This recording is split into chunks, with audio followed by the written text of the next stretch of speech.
옛날 아주 먼 옛날에 첩첩산 중 깊은 골짜기 아래 자리 잡은 달빛 마을이라는 조용한 동네가 하나 있었답니다. 이 마을은 사방이 병풍 같은 산줄기로 둘러싸여 있어 해가 일찍 지고 달빛이 유난히 밝게 비치기로 유명했는데 마을 어귀에는 오래된 느티나무 한 그루가 든든하게 마을을 지키고 서 있었지요. 그 나무 옆에는 작은 주막이 하나 있었는데 그곳에는 젊은 나이에 남편을 잃고 홀로 꿋꿋하게 살아가는 선영이라는 이름의 어진 과부가 주막 일을 하며 하루하루를 성실하게 보내고 있었답니다. 선영은 비록 혼자 몸이었지만 성품이 곱고 부지런하여 마을 사람들에게 늘 칭찬을 받는 이였는데 그녀가 만드는 뜨끈한 국밥과 시원한 막걸리 한 잔은 지친 농부들의 시름을 달래주기에 충분했지요. 주막 마당에는 항상 정갈하게 빗질한 자국이 남아 있었고 부엌 한 구석에 놓인 옹기 그릇들은 햇살을 받아 반짝거리며 선영의 손길이 얼마나 정성스러운지를 말해주고 있었답니다.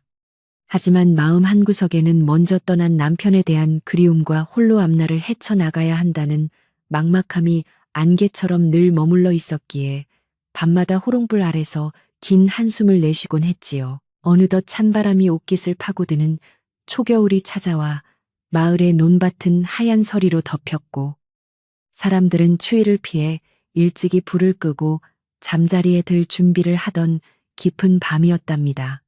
선영은 마지막 손님이 떠난 뒤 주막 문을 닫으려는데 저 멀리 고개 너머에서 누군가 천천히 걸어오는 그림자가 보였고 그 모습은 유난히도 희고 길게 느껴져 묘한 기분이 들었지요. 가까이 다가온 이는 머리부터 발끝까지 하얀 상복을 입고 있었으며 갓 아래로 비치는 얼굴은 종이처럼 창백하여 마치 이 세상 사람이 아닌 듯한 서늘한 분위기를 풍기고 있었답니다. 그 손님은 아무런 말도 없이 주막 평상에 자리를 잡고 앉더니 가느다란 목소리로 막걸리 한 사발을 내어달라고 청했는데 그 목소리가 마치 마른 낙엽이 바람에 구르는 소리처럼 힘이 없었지요. 선영은 조금 무서운 마음이 들었지만 길 가던 나그네를 박대할 수 없어 정성껏 술을 담아 상을 내어갔고 사내는 술을 단숨에 들이키더니 주머니를 뒤적이다가 난처한 표정을 지으며 지금은 돈이 없으니 나중에 갚겠노라며 외상을 부탁했답니다. 선영은 그 사내의 처지가 가련해 보여 흔쾌히 고개를 끄덕이며 다음번에 주셔도 괜찮으니 조심해서 가시라고 따뜻한 인사를 건넸지요. 다음 날 밤에도 마을에 어둠이 짙게 깔리자 어김없이 그 상복 입은 사내가 다시 나타났는데 어제와 마찬가지로 창백한 얼굴을 하고 주막 구석진 자리에 앉아 막걸리 한 사발을 청했답니다. 그는 어제 달아놓은 외상값에 대해서는 일절 언급이 없었고 그저 묵묵히 술잔만을 바라보며 깊은 생각에 잠겨 있었는데 선영은 그가 무슨 큰 슬픔이라도 겪은 것인지 궁금했지만 결례가 될까 싶어 묻지 않고 묵묵히 안주로 내일 김치를 썰어 주었지요. 사내는 술을 다 마시고 일어설 때마다 고맙다는 짧은 인사와 함께 다시금 외상장부에 이름을 올려달라는 말을 남기고 어둠 속으로 사라졌답니다. 며칠이 지나도록 상복 입은 사내의 방문은 계속되었고 어느새 선영의 외상장부에는 그 사내의 이름 대신 상복 손님이라는 글자가 여러 줄을 차지하게 되었지만 그는 단 한 번도 돈을 내지 않았지요. 선영은 주막 살림이 넉넉하지 않아 걱정이 되기도 했지만 그 사내가 풍기는 왠지 모를 애달픈 기운 때문에 차마 돈을 달라고 독촉할 수 없었으며 그저 그가 추운 밤길에 배라도 떼지 않기를 바라는 마음으로 따뜻한 국물을 덤으로 내어주곤 했답니다.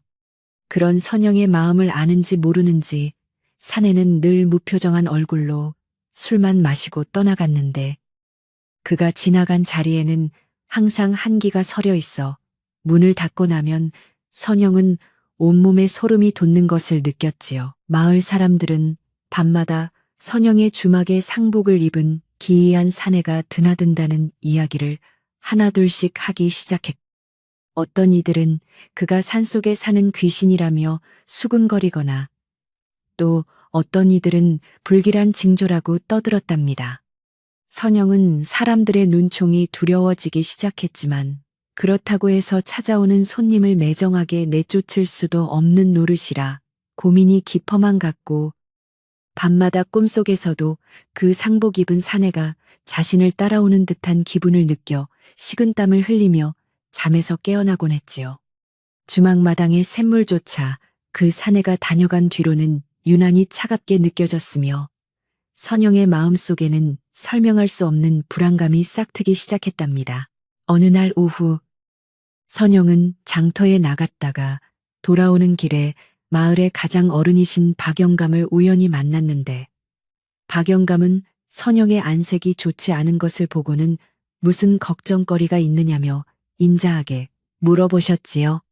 선영은 차마 상복 손님 이야기를 다 하지는 못하고 그저 요즘 밤잠을 설쳐서 그렇다고 둘러댔지만, 박영감은 이미 마을에 퍼진 소문을 알고 있는 듯 의미심장한 눈빛으로 선영을 바라보며 조심스럽게 입을 열었답니다.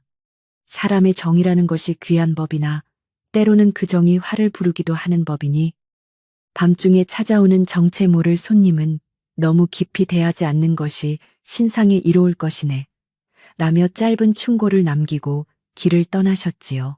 그날 밤 주막으로 돌아온 선영은 박영감의 말씀을 곱씹으며 상복 손님을 어떻게 대해야 할지 곰곰이 생각해 보았지만, 막상 밤이 되어 문을 두드리는 그 사내를 보면 마음이 약해져서 아무 말도 하지 못했답니다. 사내는 평소보다 더 수척해진 모습으로 나타나 불 앞에 앉아 손을 녹였는데, 그의 손등은 뼈만 앙상하게 남아 있었고 피부는 마치 얼음장처럼 차가워 보였기에 선영은 그가 겪고 있는 고통이 예사롭지 않음을 직감했지요. 술상을 차려 내놓는 선영의 손끝이 파르르 떨렸지만, 사내는 그저 고개를 숙인 채 술잔에 어린 자신의 그림자만을 하염없이 응시할 뿐이었답니다. 눈발이 조금씩 날리기 시작하던 어느 깊은 밤에 사내는 평소보다 늦은 시간에 찾아왔고, 그날은 술을 마시는 내내 깊은 한숨을 내뱉어 주막 안의 공기를 더욱 무겁고 가라앉게 만들었지요. 선영은 용기를 내어 사내에게 어디서 오시는 길인지 물었지만, 그는 대답 대신 창밖의 어두운 산을 가리키며 저 높은 곳에 두고 온 것이 많아 마음이 무겁다는 알 수 없는 말만을 남겼답니다. 사내의 목소리에는 깊은 회한과 슬픔이 서려 있어 듣는 이의 마음을 아프게 했고, 선영은 자신도 모르게 눈시울이 붉어져 사내의 빈잔을 다시 채워주며 말없이 그의 곁을 지켜주었지요. 주막의 호롱불이 가물거릴 때쯤 사내는 자리에서 일어났는데, 유난히 길게 늘어진 그의 그림자가 벽을 타고 올라가 마치 살아있는 생명체처럼 꿈틀거리는 것을 보고 선영은 순간 숨이 막히는 것 같았답니다. 그는 외상 장부를 가리키며 조만간 이 모든 빚을 갚을 날이 올 것이니 조금만 더 기다려달라는 말을 남기고 주막 문을 나섰는데, 그가 밟고 지나간 눈 위에는 발자국이 전혀 남지 않았다는 사실을 뒤늦게 깨달은 선영은 그 자리에 주저앉아 벌벌 떨 수밖에 없었지요. 밤바람은 더욱 거세게 몰아치며 문풍지를 때렸고, 선영은 혼자 남겨진 방 안에서 사내가 남기고 간 싸늘한 기운을 떨쳐내려 이불을 머리끝까지 뒤집어 썼답니다. 다음 날 아침 선영은 밤새 앓은 듯 몸이 무거웠지만 겨우 일어나 주막 앞마당을 쓸기 시작했는데, 밤사이에 내린 눈이 하얗게 쌓여 세상이 온통 은빛으로 변해 있었지만 그녀의 마음만은 검은 숫덩이처럼 타들어가고 있었지요. 마을 사람들은 주막 앞을 지나가며 선영의 눈치를 살폈고, 몇몇 안악들은 대놓고 수군거리며 선영이 귀신에게 홀려 재산을 다 탕진하고 있다는 험담까지 늘어놓아 그녀의 마음을 더욱 아프게 했답니다.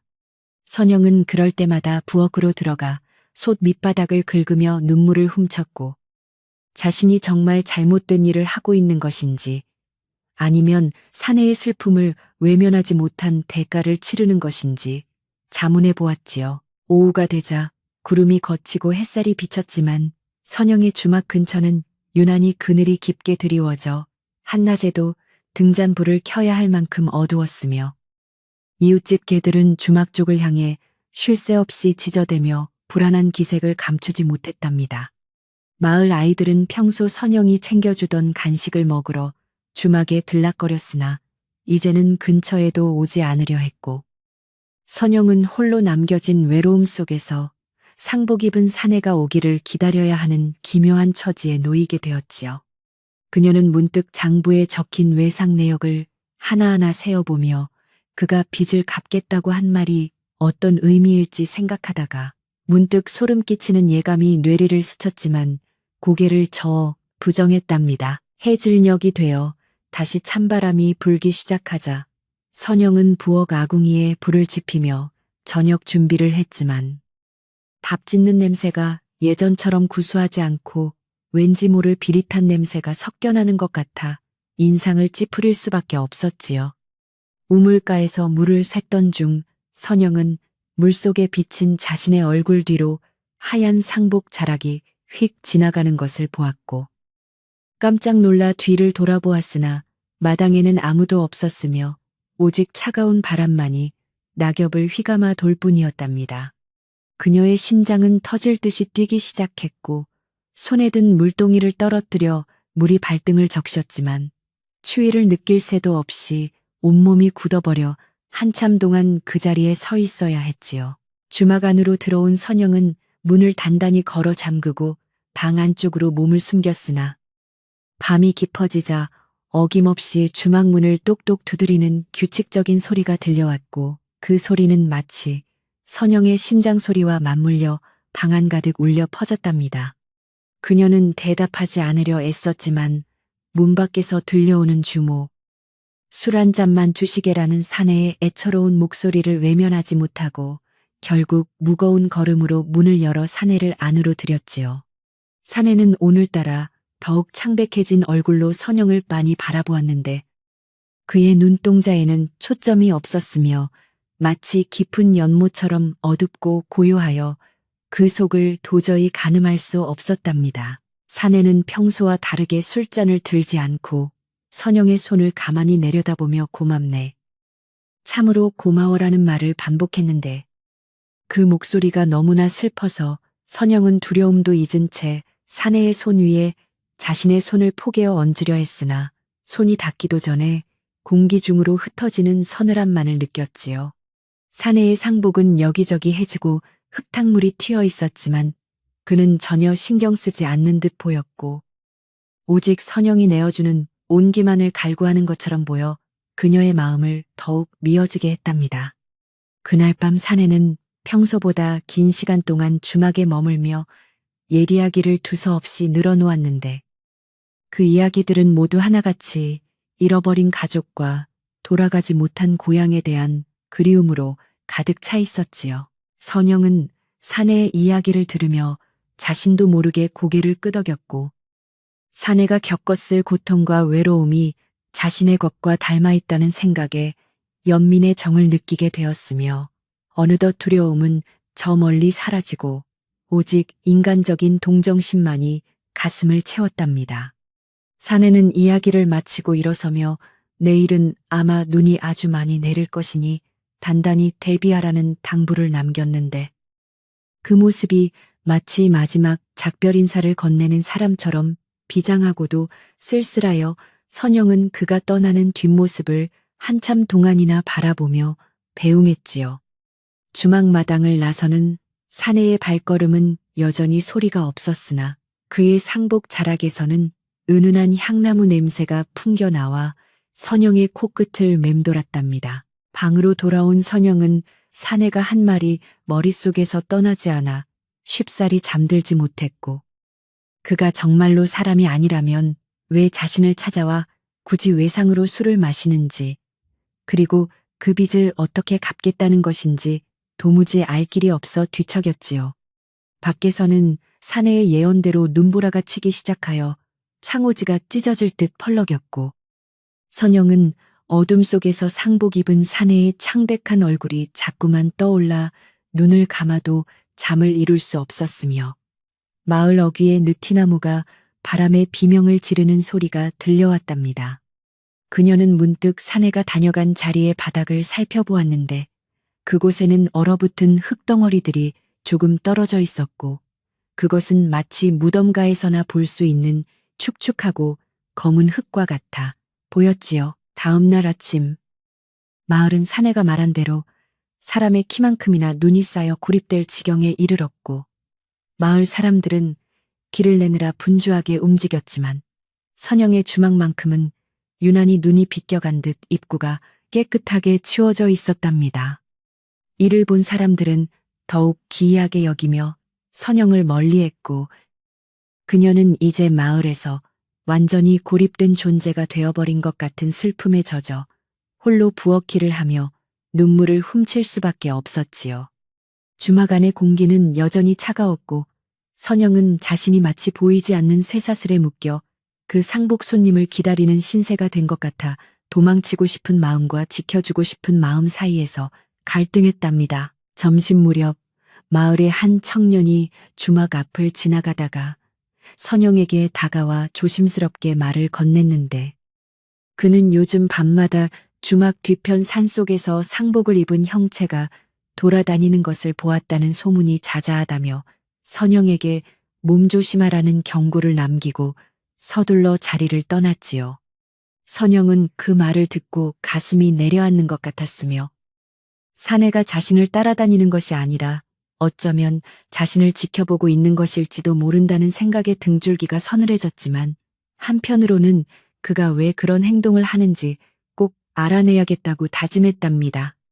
그녀는 주방 구석에 놓인 낡은 외상장부를 다시 꺼내보았는데 장부 속의 글씨들이 왠지 모르게 흐릿해지며 붉은 빛으로 변해가는 듯한 착각에 빠져 비명을 지를 뻔했지요. 오후가 깊어가면서 하늘은 다시금 어두운 보랏빛으로 물들기 시작했고 선영은 오늘 밤에도 어김없이 찾아올 그 사내를 맞이하기 위해 주막의 등불을 유난히 밝게 켜두었으며 마음속으로는 수만 가지의 질문을 준비하고 있었답니다.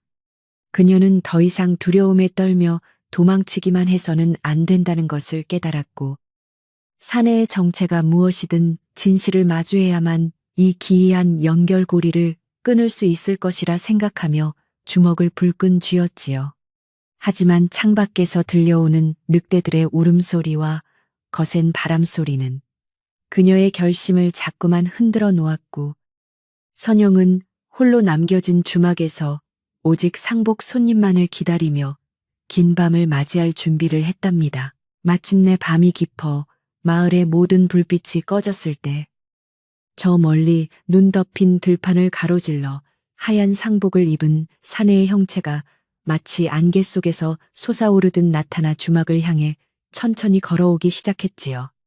그의 걸음걸이는 예전보다 더 무겁고 힘겨워 보였으며 그가 한 걸음씩 내디딜 때마다 주변의 공기가 얼어붙는 듯한 환청이 들릴 정도로 사방이 정적에 휩싸였답니다. 선영은 주막 문 앞에서 마른 침을 삼키며 사내를 기다렸고 사내가 마침내 주막 마당에 발을 들여놓는 순간 그녀의 심장은 멈출 듯이 요동쳤지만 결코 눈을 피하지 않고 그를 정면으로 바라보았지요. 사내는 선영 앞에 멈춰서서 고개를 들었는데 그날따라 그의 눈에는 눈물 같은 이슬이 맺혀 있었고 입술은 파랗게 질려 떨리고 있어 선영은 차마 준비했던 날카로운 질문들을 던지지 못하고 그저 가만히 그의 이름을 물어보려 했답니다. 하지만 사내는 대답 대신 품속에서 낡은 버선 한 짝을 꺼내 선영에게 건넸는데 그것은 다름 아닌 선영의 남편이 생전에 신었던 것과 똑같은 문양과 바느질법으로 만들어진 것이라 선영은 경악하며 그 자리에서 얼어붙고 말았지요. 사내는 슬픈 미소를 지으며 이것이 자신의 첫 번째 빚 갚음이라 말하고는 평소처럼 자리에 앉아 술을 청했고 선영은 떨리는 손으로 사내의 정체에 대한 거대한 비밀의 문을 열기 시작했답니다. 그날 밤 사내가 건네준 낡은 버선, 한 짝은 선영의 가슴속에 걷잡을 수 없는 풍랑을 일으켰고 그녀는 새벽녘까지 그 버선을 품에 꼭 안은 채 눈물로 밤을 지새웠답니다. 날이 밝아오자 주막 마당에는 어김없이 차가운 서리가 내려앉았고 선영은 부은 눈을 비비며 억지로 몸을 일으켜 부엌 아궁이에 불을 지폈지만 마음은 온통 어젯밤 사내가 남기고 간 미스터리한 흔적들에 사로잡혀 있었지요.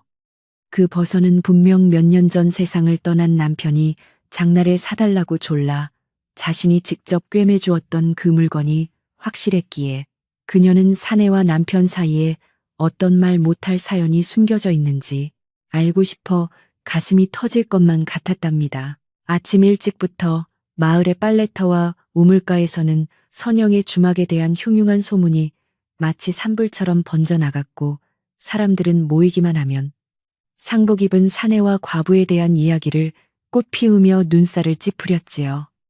마을에서 입이 가장 가볍기로 소문난 금단내. 어멈은 빨래 방망이를 내리치며 선영이 남편을 잊지 못해 산에서 귀신을 불러들인 것이 분명하다며 목소리를 높였고 그 말은 살을 붙여가며 마을 전체로 퍼져나갔답니다. 평소 선영을 아끼던 사람들조차 이제는 주막 근처를 지날 때 고개를 돌리거나 발걸음을 서둘렀으며 그녀를 바라보는 시선에는 동정보다는 두려움과 경멸이 더 짙게 깔려 있었기에 선영은 외출조차 마음대로 할 수 없었지요. 그러던 중 선영의 먼 친척이자 평소 탐욕스럽기로 소문난 최 씨라는 사내가 주막을 찾아와 마루에 털썩 주저앉더니 대뜸 주막을 내놓으라는 터무니없는 요구를 하며 소란을 피우기 시작했답니다.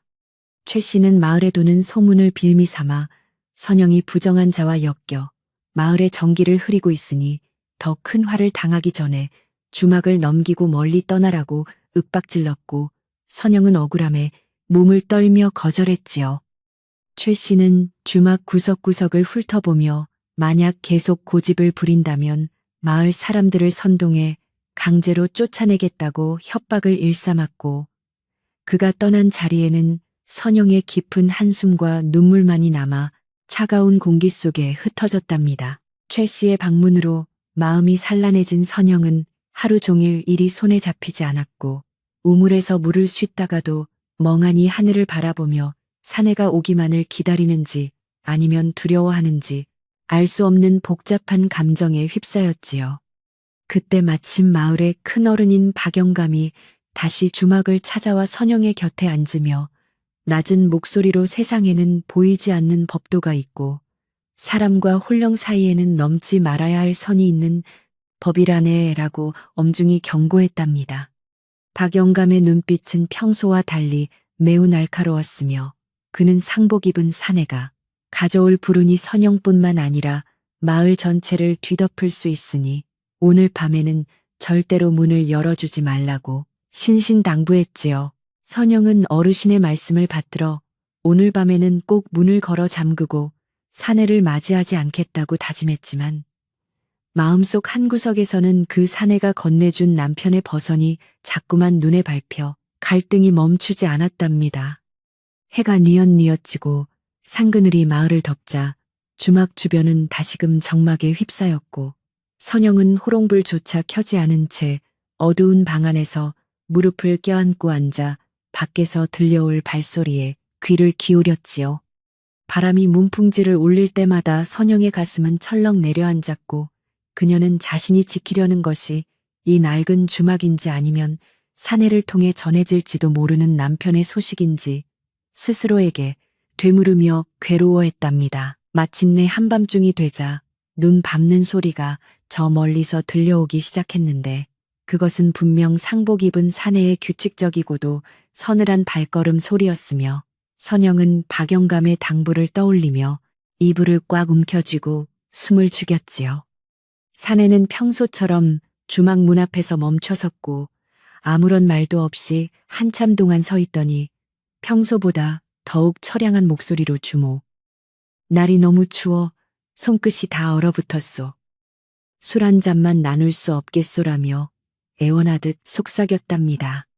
선영은 그 목소리에 마음이 약해져 문고리를 잡으려 했으나 마을 사람들의 차가운 시선과 최 씨의 협박이 머릿속을 스쳐 지나가 결국 대답하지 못한 채 눈을 감고 소리 없이 울 뿐이었지요. 문 밖에서는 사내의 무거운 한숨 소리가 들려왔고 뒤이어 무엇인가 바닥에 떨어지는 둔탁한 소리가 들렸는데 그것은 마치 사내가 기력을 다해 쓰러지는 소리 같아 선영은 더 이상 참지 못하고 문을 벌컥 열어젖히고 말았답니다. 하지만 문 밖에는 사내는 온데간데 없고 그가 앉아있던 자리에는 하얀 서리꽃만이 가득 피어 있었으며 그 위로 낡은 나무빗 하나가 덩그러니 놓여 있었는데 그것은 선영이 남편을 보내던 날 무덤가에 함께 묻어주었던 물건이었지요. 선영은 그 빗을 집어들고 사내를 찾아 마당으로 달려나갔지만 어둠 속에서는 오직 차가운 바람만이 윙윙거리며 그녀를 비웃는 듯 맴돌았고 마을은 죽은 듯 고요했답니다. 다음 날 마을에는 주막집 과부가 밤중에 헛것을 보고 소리를 지르며 뛰어다녔다는 소문이 돌아 선영의 처지는 더욱 곤란해졌고 최 씨는 이를 기회 삼아 마을 사람들을 선동해 주막으로 몰려와 행패를 부리기 시작했지요. 그들은 선영이 마을에 역병을 몰고 올 징조를 보이고 있다며 당장 짐을 싸서 떠나라고 소리쳤고 몇몇 젊은이들은 주막의 장독대를 깨뜨리며 험악한 분위기를 조성하여 선영을 벼랑 끝으로 내몰았답니다. 선영은 그들의 무자비한 행동에 속수무책으로 당하며 바닥에 주저앉아 눈물만 흘렸지만 그 누구도 그녀의 편이 되어주지 않았고 오직 멀리서 지켜보던 박영감만이 안타까운 표정으로 고개를 저었지요. 그때 마을 사람들 사이를 헤치고 박영감이 앞으로 나서며 모두들 진정하게 이 아이가 무슨 죄가 있다고 이렇게 가혹하게 구는가. 진실을 알기도 전에 사람을 몰아세우는 것은 옳지 못한 일이네라며 사람들을 만류했답니다. 박영감의 권위 앞에 사람들은 잠시 주춤하며 물러났지만 최 씨만큼은 물러서지 않고 선영의 주막에서 나오는 불길한 기운을 누가 책임질 것이냐며 대들었고 마을의 분위기는 일촉즉발의 상황으로 치달았지요. 선영은 이 모든 소란이 자신 때문이라는 생각에 가슴이 미어지는 것 같았지만 동시에 사내가 남기고 간 물건들이 분명 어떤 메시지를 담고 있다는 확신을 하고 사람들에게 하루만 시간을 달라고 간곡히 부탁했답니다. 선영은 사람들을 돌려보낸 뒤 깨진 장독 조각들을 정리하며 오늘 밤이야말로 사내의 정체를 밝히고 이 모든 오해를 풀어야겠다고 결심했으며 그녀의 눈빛은 이전과는 달리 단단한 의지로 빛나기 시작했지요. 그녀는 사내가 좋아하는 술을 정성껏 빚고 안주로 정갈한 나무를 묻혀 상을 차려두었으며 주막 곳곳에 등불을 밝혀 그가 길을 잃지 않고 찾아올 수 있도록 준비를 마쳤답니다. 마을 사람들은 저마다 집 창문 틈으로 주막의 동태를 살피며 오늘 밤 무슨 일이 벌어질지 숨을 죽이고 지켜보았고 달빛조차 구름 뒤로 숨어 마을은 그 어느 때보다 깊고 어두운 밤을 맞이하게 되었지요. 부엌 한 구석에서 정화수를 떠놓고 간절히 기도하던 선영은 문득 주막 뒤편 대나무 숲에서 바스락거리는 소리를 들었고 그녀는 사내가 이미 도착했음을 직감하며 조심스럽 마당으로 발을 내디뎠답니다. 사내는 상복 차림 그대로 대나무 숲 사이에서 나타났는데 오늘따라 그의 모습은 더욱 흐릿하고 연약해 보여 마치 금방이라도 공기 중으로 녹아 없어질 것만 같은 위태로운 분위기를 풍기고 있었지요. 선영은 떨리는 목소리로 사내에게 도대체 누구시며 왜 자신에게 이런 물건들을 가져다 주는 것인지, 그리고 왜 돈도 내지 않고 외상만 하는 것인지 단도직입적으로 물었답니다. 사내는 선영의 질문에 한동안 침묵을 지키더니 천천히 고개를 들어 그녀의 눈을 똑바로 응시했는데 그 눈 속에는 수만 가지의 사연이 담긴 듯 깊고도 슬픈 빛이 서려 있어 선영은 자신도 모르게 숨을 멈추었지요. 사내는 갈라진 목소리로 나는 그대의 남편이 살아생전 목숨을 구해준 자였으나 은혜를 갚기도 전에 명을 달리하여 이승을 떠돌던 가련한 넋이라오라고 말하며 자신의 정체를 처음으로 밝히기 시작했답니다.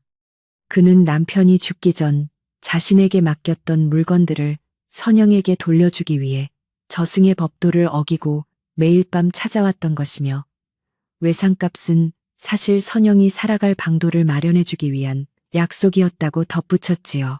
사내의 말을 들은 선영은 충격과 감동이 뒤섞여 아무런 말도 하지 못한 채 멍하니 서 있었고, 사내는 이어서 자신이 가져온 물건들이 단순한 유품이 아니라 남편이 숨겨두었던 유산의 위치를 알려주는 단서라는 사실을 털어놓았답니다.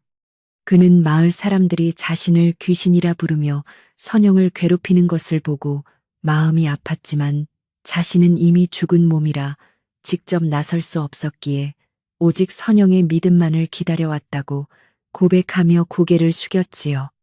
선영은 그동안 사내를 의심하고 두려워했던 자신의 모습이 부끄러워졌으며 동시에 남편이 죽어서도 자신을 걱정하고 있었다는 사실에 가슴 깊은 곳에서 뜨거운 눈물이 솟구쳐 올랐답니다. 마을 사람들은 주막 안에서 들려오는 낮은 대화 소리에 호기심을 참지 못하고 하나둘씩 주막 담벼락 근처로 몰려들었으며 그들은 사내의 이야기가 담장을 넘어 들려오자 경악을 금치 못하며 서로의 얼굴을 바라보았지요. 특히 선영을 몰아세우던 최 씨는 사내가 말하는 유산이라는 단어에 눈이 휘둥그레져서 탐욕스러운 빛을 숨기지 못하고 담 너머를 엿보다가 그만 발을 헛디뎌 요란한 소리를 내며 마당으로 고꾸라지고 말았답니다. 소란이 일어나자 사내는 소스라치게 놀라며 몸을 숨기려 했고 선영은 최 씨를 향해 매서운 눈초리를 보내며 이제 그만 무례한 행동을 멈추라고 단호하게 소리쳐 사람들을 놀라게 했지요. 최 씨는 부끄러움도 모른 채 일어나 유산이 어디 있는지 당장 내놓으라고 소리쳤지만 마을 사람들은 이미 사내의 슬픈 사연에 감화되어 최 씨의 비겁한 행동을 비난하기 시작했고 분위기는 순식간에 반전되었답니다. 박영감은 어느새 사람들 사이에 나타나 지팡이로 땅을 내리치며 부끄러운 줄 알게 죽은 자의 은혜조차 탐내는 자가 어찌 사람이라 하겠는가라고 일갈하여 최 씨의 입을 막았고 사람들은 고개를 숙이며 선영에게 미안한 마음을 가졌지요.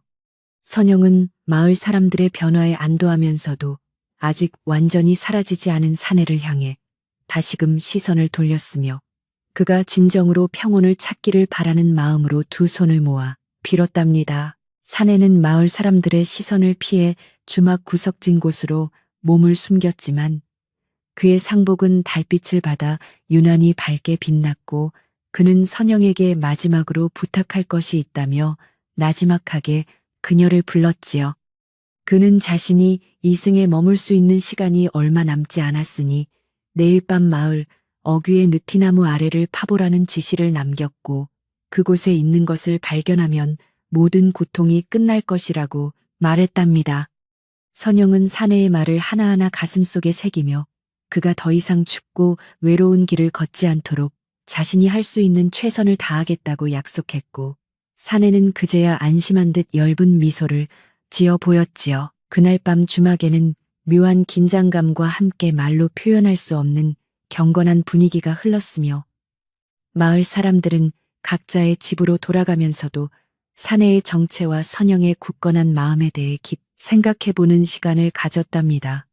선영은 사내가 떠난 뒤에도 한참 동안 마당에 서서 밤하늘을 바라보았는데 하늘에는 수많은 별이 내려앉아 마치 죽은 남편의 눈동자처럼 반짝거리고 있어 그녀의 마음을 포근하게 감싸주었지요.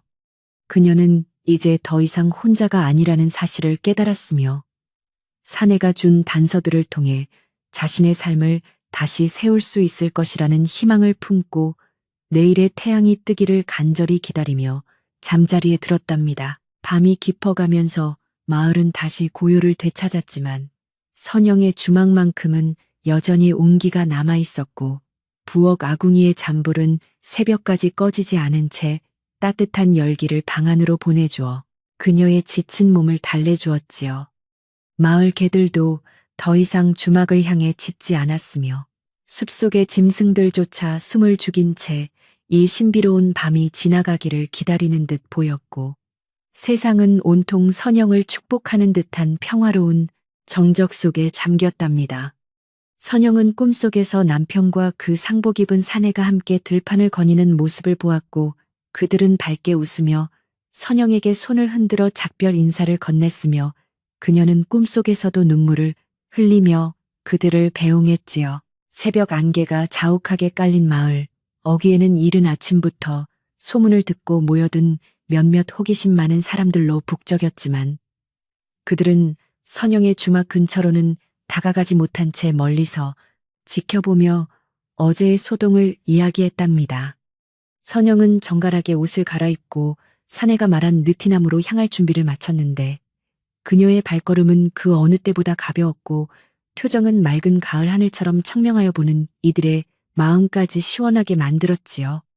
그녀는 이제 자신이 짊어져야 할 운명이 무엇인지, 그리고 그 상복 입은 사내가 왜 자신을 선택했는지 어렴풋이 이해하기 시작했으며, 그에 대한 고마움으로 가슴이 벅차올라 발길을 재촉했답니다. 가는 길에 선영은 마을 우물가에서 물을 쐈던 아낙네들과 마주쳤는데, 어제까지만 해도 그녀를 피하던 이들이 먼저 다가와 조심스럽게 인사를 건네며 선영댁, 어제는 우리가 너무 심했네. 자네가 얼마나 힘들었을지 미처 몰랐어라고 사과를 했지요. 선영은 그들의 사과를 너그러운 마음으로 받아들이며 환한 미소로 화답했고, 마을 사람들 사이에 얼어붙었던 벽이 조금씩 녹아내리는 것을 느끼며 이 모든 변화가 사내가 가져다 준 선물임을 다시 한번 깨달았답니다. 그녀는 마을 사람들의 배웅을 받으며 느티나무로 향했고, 그 나무는 마치 모든 것을 알고 있다는 듯 웅장한 가지를 뻗어 선영을 맞이할 준비를 하고 있어 그녀의 마음을 든든하게 해주었지요.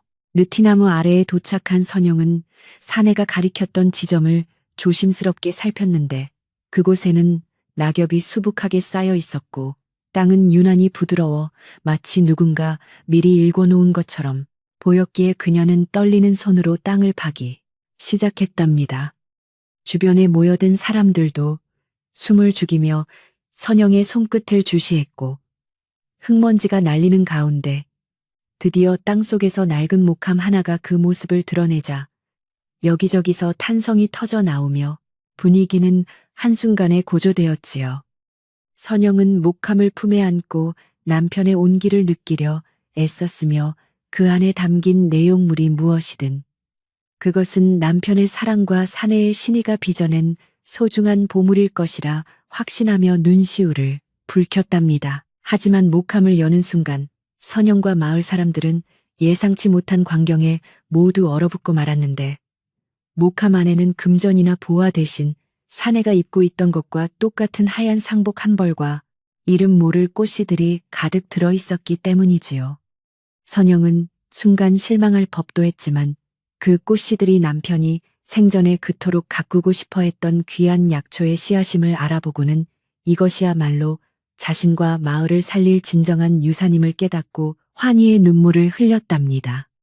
사내는 물질적인 풍요보다 선영이 스스로의 힘으로 마을 사람들과 어울려 살아갈 수 있는 기반을 마련해 주려 했던 것이며, 그 깊은 배려에 선영은 고개를 숙여 감사의 기도를 올렸지요. 이 광경을 지켜보던 마을 사람들은 진정한 부유함이 무엇인지 깨닫게 되었고, 최 씨조차 자신의 탐욕을 부끄러워하며 슬그머니 자리를 떠났으며, 마을은 비로소 사회를 향한 오해와 불신을 씻어내고 하나가 되는 감동적인 순간을 맞이했답니다. 선영은 상복을 소중히 접어 품에 넣고 꽃씨들을 마을 사람들에게 나누어 주며 함께 가꾸어 나가자고 제안했고, 사람들은 기쁜 마음으로 동참하며 주막은 이제 마을의 진정한 쉼터이자 희망의 상징으로 거듭나게 되었지요. 상복 입은 사내는 더 이상 나타나지 않았지만 그의 따뜻한 마음은 마을 곳곳에 심어진 꽃씨가 싹을 틔울 때마다 사람들의 기억 속에서 영원히 살아 숨쉬게 되었답니다. 목함을 발견한 다음 날 아침, 마을은 온통 자욱한 안개에 휩싸여 한치 앞도 내다볼 수 없는 기이한 풍경을 자아냈고, 선영은 방 안에서 사내가 남긴 하얀 상복을 가만히 내려다보며 깊은 상념에 빠졌답니다. 상복의 천은 분명 거친 삼배였으나 만져보면 비단보다 부드러웠고, 그 위에서는 여전히 향나무 냄새와 함께 남편의 채취가 은은하게 배어나와 그녀의 가슴을 저릿하게 만들었지요. 마을 사람들은 약초 씨앗을 나누어 받은 뒤 각자의 텃밭에 심었지만 안개 때문인지 왠지 모를 한기가 마을 전체를 감싸고 돌아 사람들은 겉옷을 두껍게 껴입으며 주막 쪽을 불안한 눈빛으로 바라보았답니다. 심은 지 하루밖에 되지 않았음에도 불구하고 선영의 마당가에 뿌린 씨앗들은 어느새 손가락 마디만큼이나 쑥 자라나 푸른 싹을 틔웠는데, 그 모습이 너무나 신속하고 기이하여 보는 이들의 감탄과 두려움을 동시에 자아냈지요. 싹들은 일반적인 식물과는 달리 은은한 푸른빛을 내뿜으며 밤에도 스스로 빛을 내는 듯 보였고, 그 싹이 자라나는 자리마다 주변의 눈들이 녹아내려 작은 웅덩이를 형성하는 신비로운 광경이 펼쳐졌답니다. 선영은 이 싹들이 남편이 남긴 선물이라 믿으며 정성껏 물을 주었지만 싹이 자랄수록 주막 내부의 공기는 점점 더 차갑게 얼어붙어 한낮에도 입김이 하얗게 나올 정도로 기온이 떨어졌지요. 마을의 노인들은 주막 마당의 푸른 싹들을 구경하러 왔다가 그 기이한 생장 속도에 놀라며 이것이 혹시 저승의 기운을 먹고 자라는 귀신꽃이 아니냐며 불안한 목소리로 수군거리기 시작했답니다. 박 영감은 지팡이를 짚고 다가와 싹들을 가만히 관찰하더니 이 식물들은 이승의 흙에서는 결코 이렇게 빨리 자랄 수 없는 것들이라며 선영에게 이 싹들이 완전히 꽃을 피우기 전에 무언가 결단을 내려야 한다고 조언했지요. 선영은 어르신의 말씀에 가슴이 철렁 내려앉았지만 이미 마을 곳곳에 나누어준 씨앗들도 비슷하게 자라나고 있다는 소식을 듣고는 이 현상이 단순히 자신의 주막에만 국한된 문제가 아님을 직감했답니다. 주막에서 상복 입은 사내가 늘 앉았던 그 구석자리는 이제 사람이 앉을 수 없을 정도로 지독한 냉기가 서려 있었고, 그 근처에 둔 물그릇은 몇 분도 채 되지 않아 단단한 얼음덩어리로 변해버려 선영을 당혹스럽게 했지요. 그녀는 사내가 남긴 외상 장부를 다시 꺼내 보았는데 장부의 종이는 어느새 검게 변해 있었고, 그 위에 적힌 숫자들은 마치 살아있는 벌레처럼 꿈틀거리며 매일 밤 조금씩 늘어나고 있었답니다. 사내가 실제로 마신 술보다 훨씬 더 많은 양의 외상이 기록되는 것을 보며 선영은 이것이 단순한 술값이 아니라 사내가 이승에 머물며 소모하는 어떤 대가라는 사실을 깨닫고 몸서리쳤지요. 탐욕에 눈이 멀어 유산을 가로채려 했던 최 씨는 선영이 나누어준 씨앗이 사실은 엄청난 보물일지도 모른다는 생각에 한밤중에 몰래 주막담을 넘어 푸른 싹 하나를 통째로 뽑아 달아나려 했답니다. 하지만 최 씨가 싹을 만지는 순간 그의 손은 순식간에 하얀 서리가 내려앉으며 감각을 잃었고, 그는 비명을 지르며 마당에 고꾸라져 온몸을 바들바들 떨다가 다음날 아침 마을 사람들에게 발견되었지요. 최 씨의 피부는 마치 얼음장처럼 차가웠고 입술은 파랗게 질려 도무지 깨어날 기미를 보이지 않았으며, 그가 훔치려 했던 싹은 신기하게도 다시 땅에 뿌리를 내리고 예전보다 더 크게 자라나 있었답니다. 선영은 쓰러진 최 씨를 보고는 미운 마음보다는 겁이 덜컥 났으며, 그가 겪고 있는 증세가 상복 입은 사내가 풍기던 그 서늘한 기운과 정확히 일치한다는 사실에 이 모든 일에 배우의 거대한 비밀이 숨겨져 있음을 확신했지요. 그녀는 마을 의원을 불렀지만 의원조차 최 씨의 병명을 알지 못해 고개를 저었고, 오직 따뜻한 불을 쬐어주는 것 외에는 아무런 방도가 없다고 말하며 서둘러 주막을 떠나버렸답니다. 마을 사람들 사이에는 이제 선영의 주막이 저주받았다는 흉흉한 소문이 확고하게 자리 잡았고 아이들은 주막 근처만 가도 울음을 터뜨리며 도망가는 바람에 주막은 다시금 고립된 섬처럼 외로워졌지요. 박영감은 선영을 조용히 불러 이 모든 소동의 근원은 아직 이승에 남겨진 사내의 집착과 원한이 완전히 풀리지 않았기 때문이라며 그 사내가 누구인지 그리고 이 주막의 옛 주인들과 어떤 관계였는지 조사해 봐야 한다고 말했답니다. 선영은 박영감의 조언에 따라 주막의 낡은 벽면을 뜯어내고 먼지 쌓인 다락방을 뒤지기 시작했는데 그곳에서 수십 년 전의 기록이 담긴 바래진 문서 뭉치를 발견하고는 손을 떨며 내용을 읽어 내려갔지요. 문서에는 이 주막이 세워지기 전 이곳에 살았던 어느 상인 가문이 억울하게 재산을 빼앗기고 몰락했다는 비극적인 이야기가 기록되어 있었고 그중 한 명의 이름이 사내가 말했 이름과 같았답니다. 그 문서에 따르면 억울하게 죽은 상인은 자신의 억울함을 풀기 위해 대대로 이 땅에 머물며 자신의 재산을 지켜줄 진정한 주인을 기다려왔으며 그 증표로 상복과 약초 씨앗을 남겼다는 전설 같은 이야기가 적혀 있었지요. 선영은 사내가 단순한 불청객이 아니라 이 땅의 원래 주인이었으며 자신을 시험하고 있었다는 사실을 깨닫자 그동안 그를 무서워했던 마음이 미안함으로 변해 한참 동안 문서 위로 눈물을 흘렸답니다. 하지만 사내가 남긴 기운이 마을 사람들을 병들게 하고 최 씨처럼 탐욕스러운 자를 벌주는 과정에서 너무 큰 힘이 발산되고 있어 이를 멈추지 않으면 마을 전체가 얼어붙을 위기였지요. 주막 바닥 아래에서는 매일 밤 무언가 긁는 듯한 소리가 들려왔고 선영이 등불을 들고 살펴보면 그 소리는 곧 멈췄지만 그녀가 잠들려 하면 다시금 벽을 타고 올라오는 기분 나쁜 진동이 온 집안을 흔들어 놓았답니다. 그녀는 이것이 사내가 마지막으로 자신에게 보내는 신호임을 직감했고 더 이상 피하지 않고 사내와 정면으로 대면하여 이 모든 비극을 끝내고 마을의 평화를 되찾아 주겠노라 굳게 다짐했지요.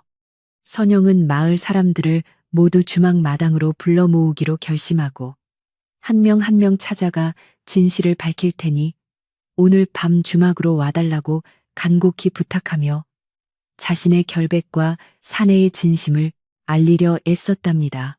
마을 사람들은 처음에는 두려움에 거절했으나 선영의 진심 어린 눈물과 최 씨의 병세가 깊어가는 것을 보며 더 이상 모른 척할 수 없다는 생각에 하나둘씩 주막으로 모여들기 시작했고 마당은 어느새 사람들로 가득 찼지요.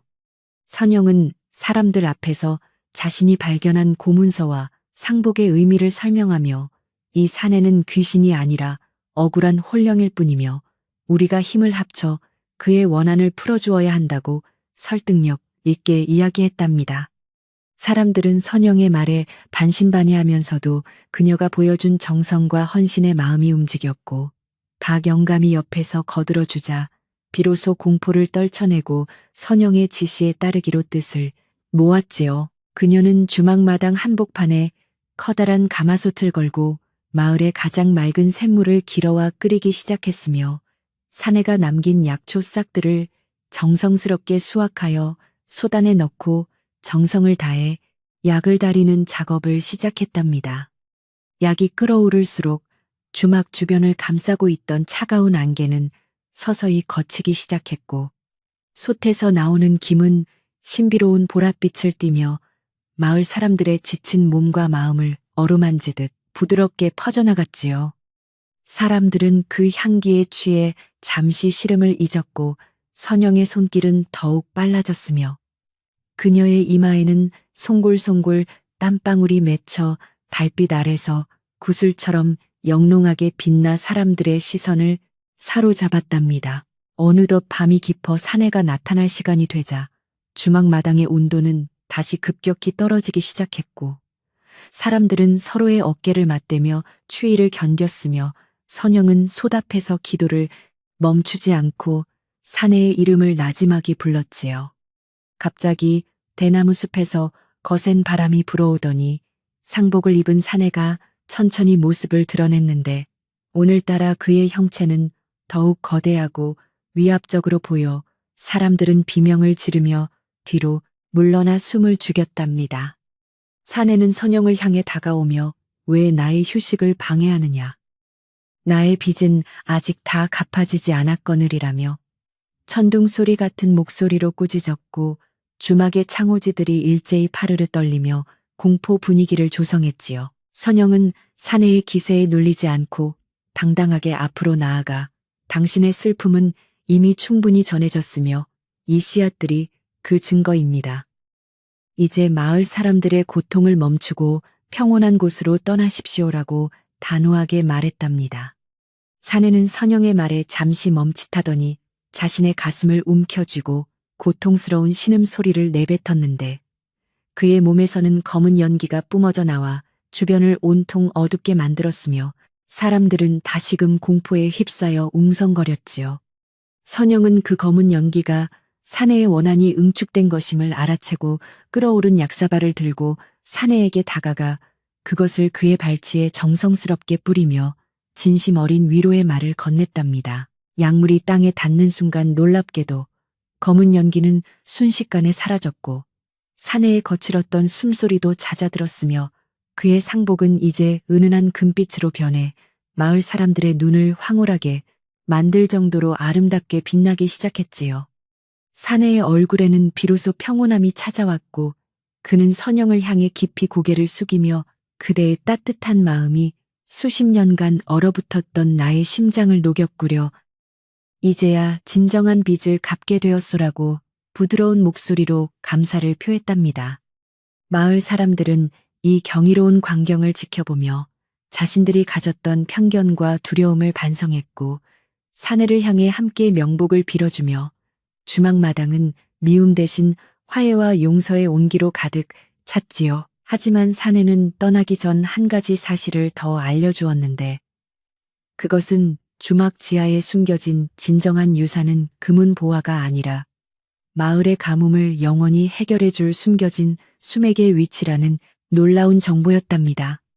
그는 선영의 손을 가리키며 그녀의 손바닥에 새겨진 붉은 점이 바로 그 수맥을 찾는 열쇠라 말했고 선영은 자신의 손바닥을 내려다보고는 깜짝 놀라 비명을 질렀으나 곧 그것이 사내의 마지막 축복임을 깨달았지요. 사내는 말을 마치고 서서히 공기 중으로 흩어지기 시작했고 그의 마지막 모습은 남편의 환영과 겹쳐 보였으며 선영은 떠나는 그들을 향해 손을 흔들며 목 놓아 울었지만 가슴속은 시원한 바람이 부는 듯 평온해졌답니다. 사내가 완전히 사라지자 주막을 감싸던 모든 기이한 현상들은 멈췄고 최 씨도 언제 그랬냐는 듯 자리에서 일어나 정신을 차렸으며 그는 자신의 잘못을 뉘우치며 선영 앞에 무릎을 꿇고 용서를 구하는 감동적인 장면이 연출되었지요. 마을 사람들은 이제 선영을 주막집 과부가 아니라 마을의 수호신을 모신 귀한 분으로 대접하기 시작했고 그녀의 주막은 다시 예전처럼 사람들로 북적이며 웃음꽃이 피어나는 명소로 자리매김했답니다.